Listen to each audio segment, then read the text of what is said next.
আসসালামু আলাইকুম। আমি পালু।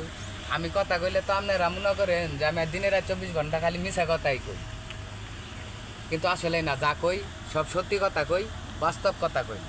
এই যে আপনারা দেখতাছেন যে আমার হাতে এই যে পাখিয়ে খাওয়া জাম, ঠিক আছে, এগুলো বাচ্চাদের মুখে দিবেন না, এটা ভাইরাস। এই যে আপনারা দেখতাছেন এটা পাখিয়ে খাওয়া আম, এটা কোন পাখি খাইছে এটা বলা যায় না। এর মধ্যে দেখলাম যে মাছি, তারপরে পোকা টোকা সব আছে, এক পিসটি ভালো আছে। এই এক পিসটি কাইডাও কোনো নিজেরা খাবেন না, কোনোদের বাচ্চাদের মুখে দিবেন না।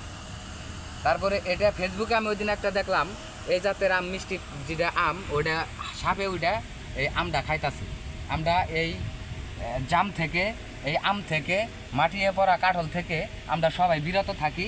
আমরাও খাবো না, এবং ছোটো ছোটো বাচ্চা মনি ছেলে মেয়ে আছে এদেরকে মুখেও দেব না। এ থেকে আমরা সবাই বিরত থাকি।